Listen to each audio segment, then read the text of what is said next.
call the Poquoson City School Board special meeting to order, and first matter for consideration is the reopening plan.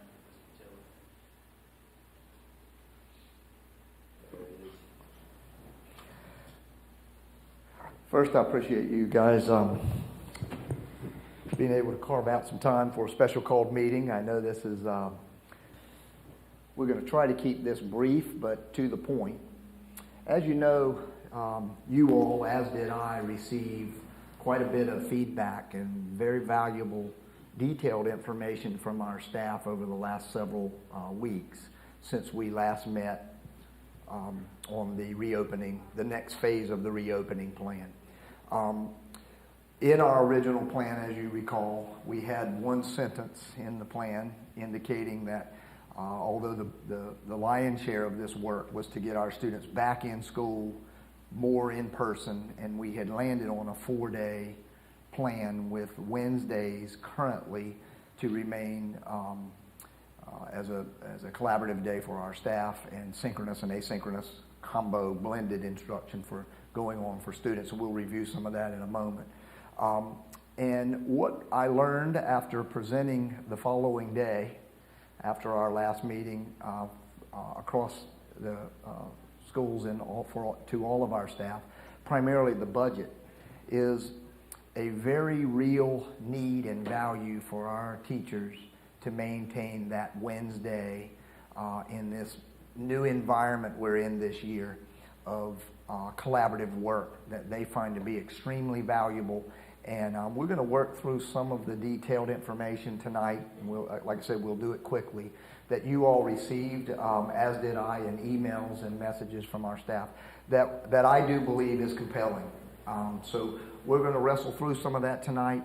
As you know, just this is generally the plan. As we promised from the beginning, our goal was to go from a learning at home model to a more traditional model this year, as soon as health mitigation and the health professionals' recommendation allowed for it. So we are there. This virtual day on Wednesdays, it stacks up like this. For our K-5 work, it's an asynchronous instruction day for all of our hybrid curriculum kids, and now will be 4 days, Monday, Tuesday, and Thursday and Friday. And they also do synchronous instruction for all of our online students, which is approximately 30% of Poquoson students now are still remaining online. Now, it's a lower number in some grades and a larger number in other grades, but it's an average of around 29 to 30% who have remained fully virtual.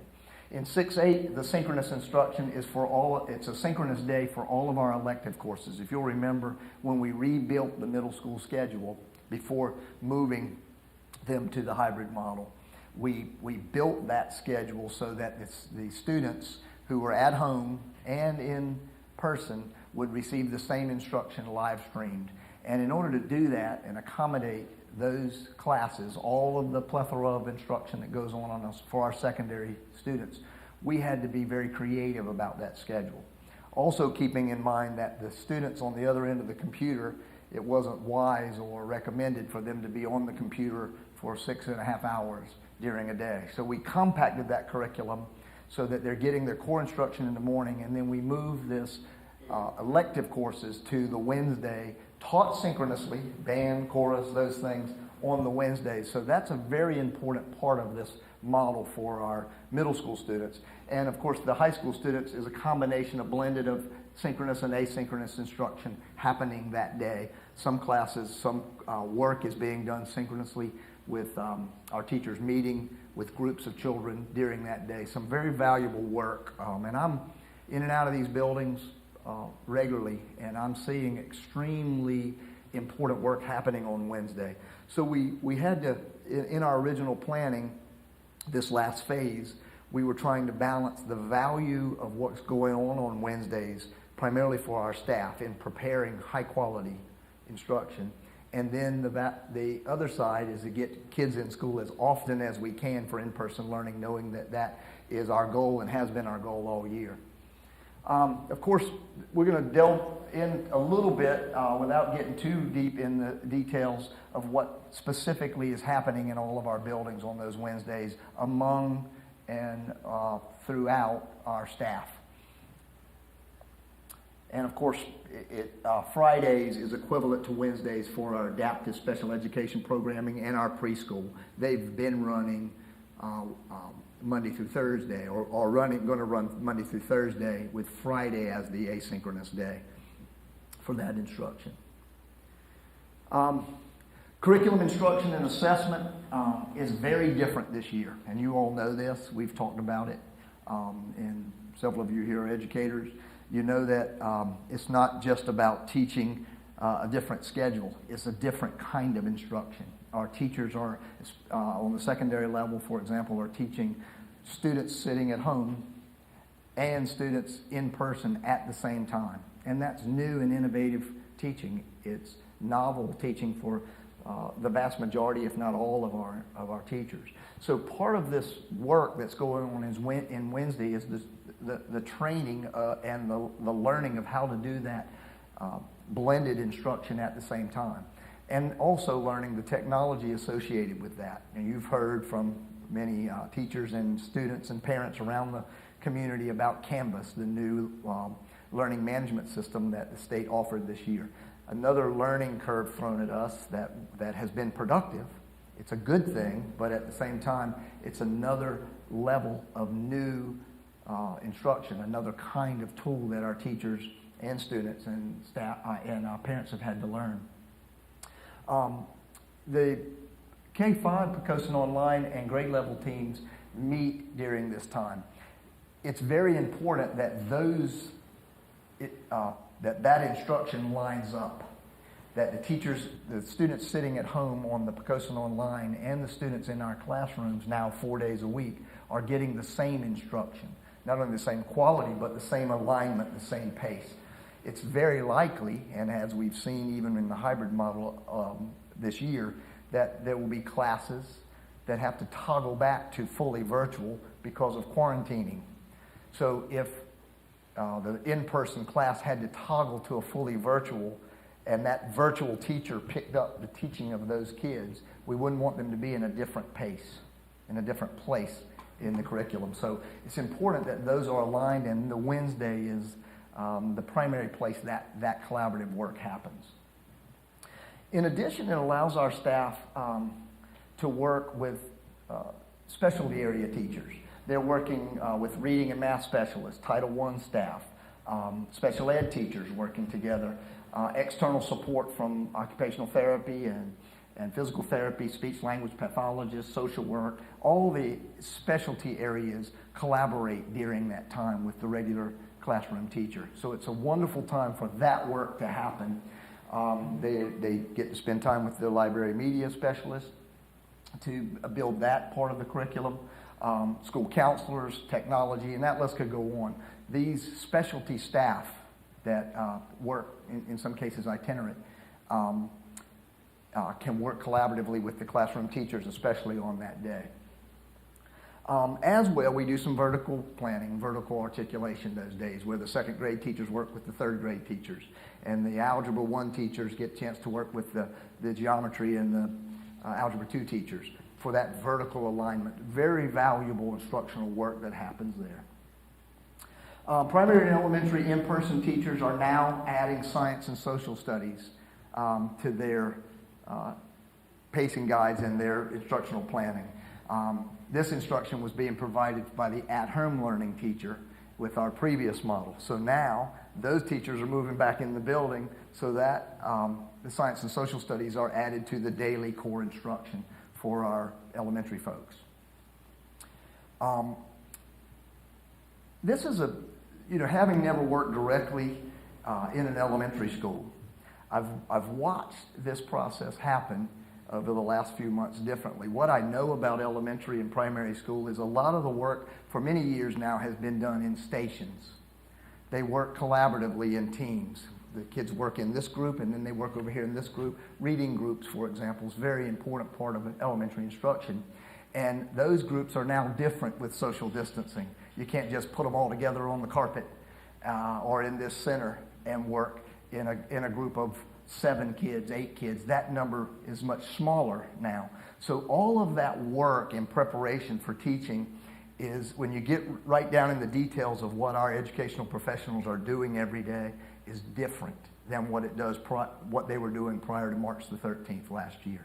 So all of this is new and novel ways of teaching, and they've adjusted masterfully well.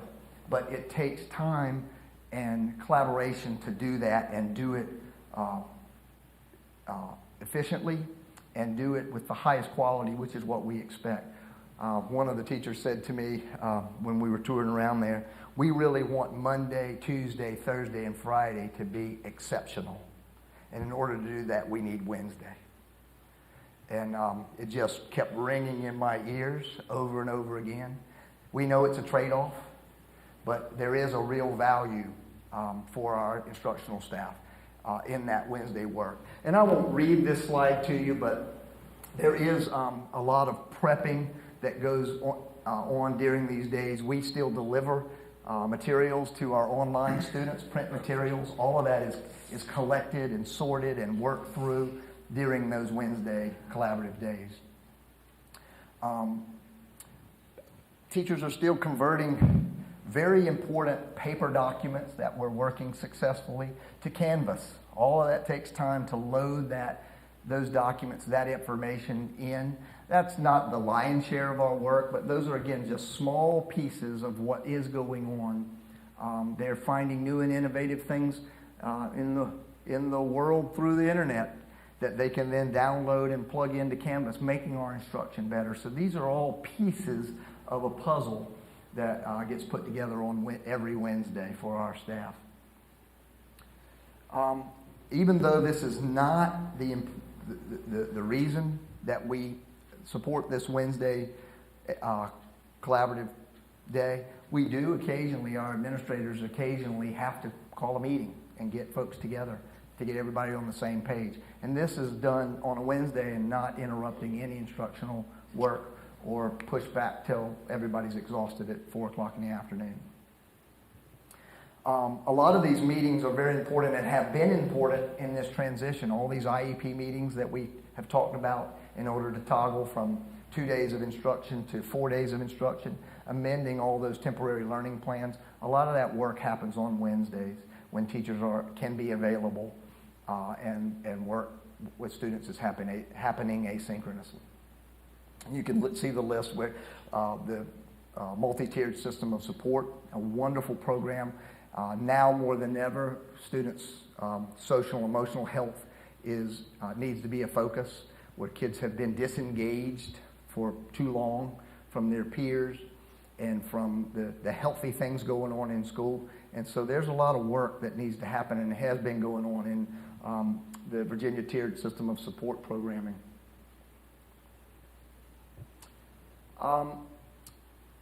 Our primary professional learning this year has been using the new tech tools, the integration of all these new tech tools that teachers have at their disposal. They're no good unless you know how to use them.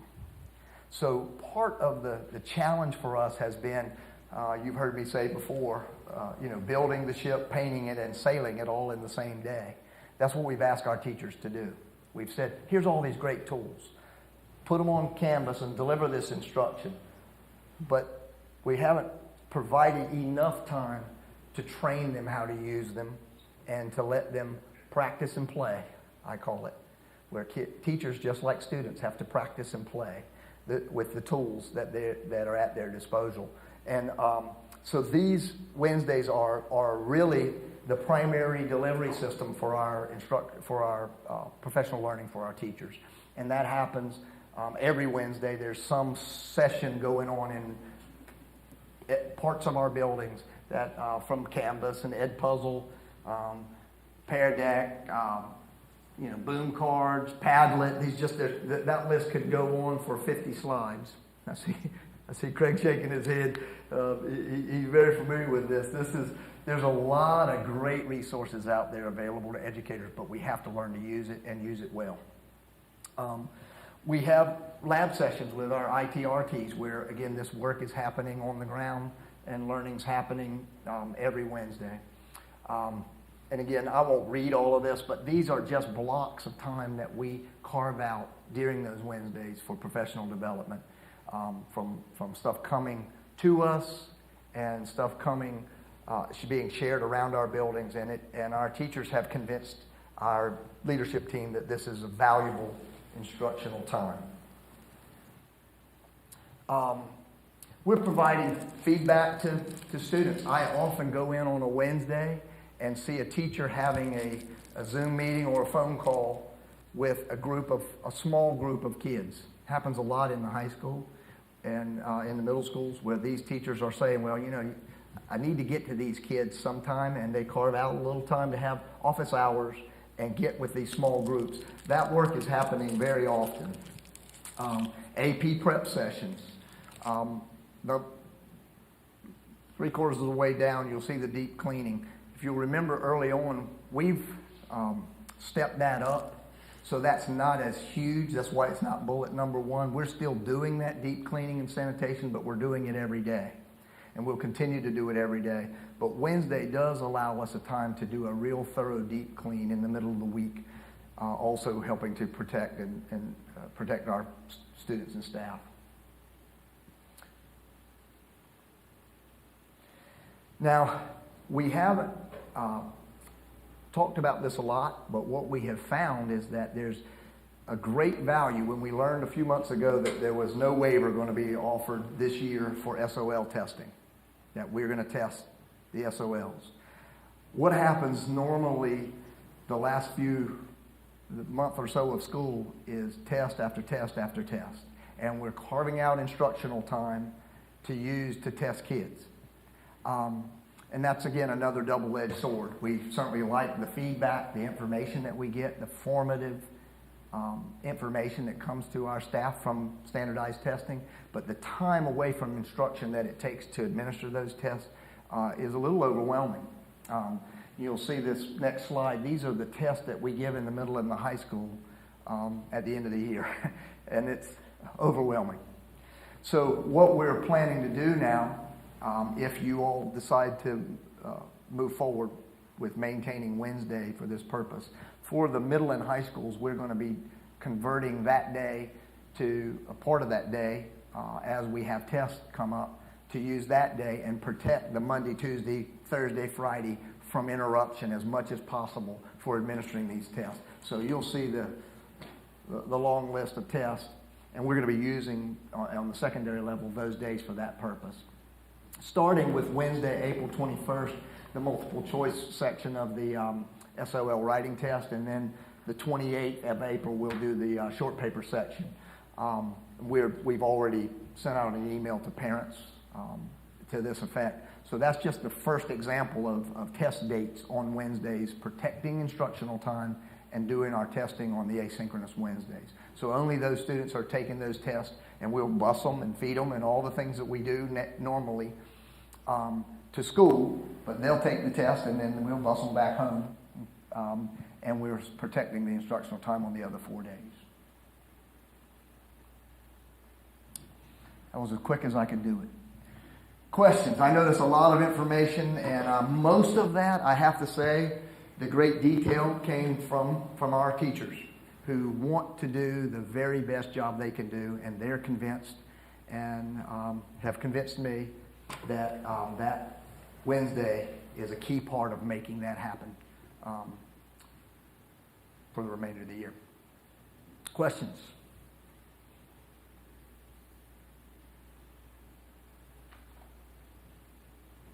Okay, thank you. Yes, sir. No, I was just going to say that, I'll wait for the comments. Let's go ahead and get a motion and a second. Do I have a motion to approve? So, And a second?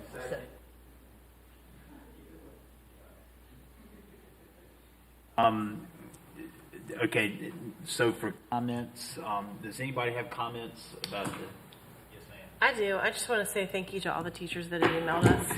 And we appreciate that very much, and we wouldn't know without your input. That's right, I agree. Anybody else? And I'd like to make a comment too, that the teachers not only commented, but commented in such a formatted style that it really drove home the point that we didn't understand before. And I'm not sure, I don't know. I just really appreciate the clarity honesty and integrity of the work that they do. And thank you. I'd just like to add again, if this is an important aspect, is there some way we can look at scheduling in future years to see if they can get maybe a comp plan and block for, hour and a half every other week or something like that in the future to give them that plan if needed and so desired? Yeah, I was actually going to say, having spent 15 years in public education and the last 17 in post-secondary, that time to get with your colleagues, the interdisciplinary approach to planning is invaluable. So I think it would be wise for us to next year about looking for ways to work that into the weekly schedule. And if anybody out there is thinking that, we've been doing this for a year, working with Canvas or whatever, we are still unraveling our LMS where I work, and we've been using the same system for years, and we are still discovering the possibilities and learning new ways to work it more efficiently. So it is a steep learning curve, and is a very long learning curve. So the time is valuable. The only question I have is about that, the activities on the Wednesday, the asynchronous days. I would encourage everyone to make sure that there is adequate asynchronous instruction and activities and effective learning activities, I should say, throughout the day to hold those kids' attention and make it valuable for them. Anybody else? Ms. Reimers? The sorry. only other thing that I would like to add is that if we are going to carve out a piece of time for that collaborative work, is to maybe recognize that the professional development element is so critical, particularly if we're expanding out into the technological software that's available for us. And I think it's a field that's growing so fast, and it would be really good to give teachers time to work together on that and understand fully. Reimers? Aye. Mr. Ingram, Aye. Ms. Hessel, Aye. Vice Chair Sheeler, Aye. Chairman Carter. Aye. Motion passes 5-0. Thank you. Do we have public comment? Yes, sir, we do. The first one is Reagan Rose. I ask that you please limit comments to 3 minutes, and our policy is to not respond to those comments. We take it in, listen. May I remove my mask, or Yes, can you ma'am. hear me Yes, okay? ma'am. Okay. Absolutely. Absolutely. All right. Hi, everyone. My name is Reagan Rose, and I am the parent of 2 students in the Poquoson City School System. I have a 9th grader at PHS and a 5th grader at PES. Both of my children are on the continuum plan and are currently hybrid students. One of my children has an IEP, and she's receiving special ed instruction. The other is a typical student in a 100% gen ed environment. I'm here today to share my thoughts on a 4-day versus 5-day school week for the remainder of the school year. I understand that every student is an individual and that each parent, student, and staff member brings a unique perspective to the table here. My perspective is that a 4-day school week with a Wednesday asynchronous day is the most conducive plan for my children's educational progress and productivity for a multitude of reasons. The asynchronous school day allows my children to organize, reset, and serves to further develop the skills they need to be productive independently. As a parent, my children's mental health has certainly benefited from having this day to work independently and at their own pace, without the constraints of live classes. Both of my children have gained vital skills that are necessary in today's ever-changing world due to having both synchronous and asynchronous instruction. My children are both doing very well, thanks to the dedicated teachers and staff in our school system. As a parent, I have been quite pleased with the communication, dedication, and team mentality that I've encountered while navigating this new normal. I would also like to be cognizant and supportive of teachers' needs during this transition, so that our children are afforded the best possible education and that they are getting the very best that our teachers have to offer. I appreciate all that you have done to keep our children safe and well educated. Achieving that balance of safety and education while managing the logistics required to make that balance a reality was certainly a monumental task. I want to thank you all for your incredible hard work during these strange times in education and in life. Thank you very much. Thank you, ma'am. Next, Ms. Reimers. Yes, sir, we have Jessica Firth. Time to write anything this evening, so I'm just going No to worries. speak straight out from my mind and my heart. I am also employed by the city of Poquoson as a firefighter paramedic. I work 24-hour shifts on and off every day for 5 days and then 6-day breaks. Last year, when all of this began, the first initial virtual, trial period was kind of a fiasco for a lot of people. Everybody was getting used to it, teachers, everybody. I also have a child who is in the process of getting an IEP, who was in the process as COVID started. Myself and his second grade teacher were conversing about it. He was previously diagnosed in kindergarten at a different school in Hampton.